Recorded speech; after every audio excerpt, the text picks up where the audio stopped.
अध्यक्ष महोदय, पुन्हा एकदा मी सांगतो की हा जटिल विषय, या विषयामध्ये जरूर आपली युवकांची जी क्षमता, ताकद, मानसिक उपचार या सगळ्याचा विचार करून, खरं तर आपल्याकडे 18 वर्षाखालील 4 कोटी मुलं आहेत आणि त्याचा उपयोग केवळ मुलंच करतात असं नाही, महिला सुद्धा घरात आपण जागोजागी बघतो, आपला ड्रायव्हर सुद्धा बसलेला असेल तर 2 तासात तो स्क्रीन टाईमवर ज्या पद्धतीने जातो, त्यामुळे हा सगळा वैश्विक विषय आणि ज्याचा उल्लेख आपण केला पाहिजे, जे काही ॲप्स त्याच्यावर विशेषतः ज्याच्यावर जास्त लोड आहे त्या बाबतीत निर्णय कराल का? सेफ्टी फॉर किड्स ॲक्ट असेल, चाइल्ड सेफ्टी फॉर डिझाईन कंपन्यांवर काय टाकता येईल का? मला वाटतं याचे राष्ट्रीय आंतरराष्ट्रीय परिपेक्ष आहेत आणि मुळामध्ये हा कायदा करताना आपल्याला लक्षात घ्यायला लागेल की हा विषय जो आहे, मला माहीत नाही अन्य राज्यांनी कायदा घोषित केला आहे, पण हा विषय हा रेसिड्युअरी लिस्टमध्ये येतो. म्हणजे काय की अविशिष्ट सूची जी केंद्र सरकारच्या युनियन आणि कंकरंट ह्या लिस्टमध्ये जे सब्जेक्ट नसतात,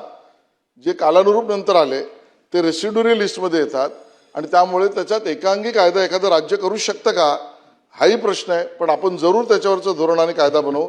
याबरोबर मला याचाही उल्लेख करायचा आहे की होय, मुलांना, कुठल्याही नागरिकांना ज्या सोशल मीडियाच्या साईट्स प्लॅटफॉर्म्समुळे त्रास होतो त्याला IT ॲक्ट आहे, पण तरी अजून स्ट्रेंथन करण्याची गरज आहे. त्याचाही आपण विचार करू. सरसकट कुठल्याही सोशल मीडियाच्या ॲपवर बंदी घालण्याचे परिणाम मान्य सदस्यांना मी सांगू इच्छितो की एक कारण जे समोर आलं आहे ते व्हेरीफाय करायला लागेल. ते नेपाळमधल्या झालेल्या उत्क्रांती किंवा सत्तांतरामध्ये काही सोशल मीडियाचे प्लॅटफॉर्म बंद करण्याचा निर्णय गेला, त्यातनं युवशक्तीची रिॲक्शन झाली आहे, हेही आपल्याला बघायला लागेल.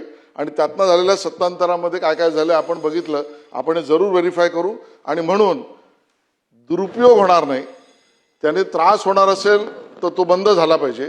त्याच्या त्रासामुळे होणारा आजार याच्यावर मर्यादा पूर्ण बंद झालं पाहिजे, याचा सर्वंकष विचार करणारा टास्क फोर्स असेल.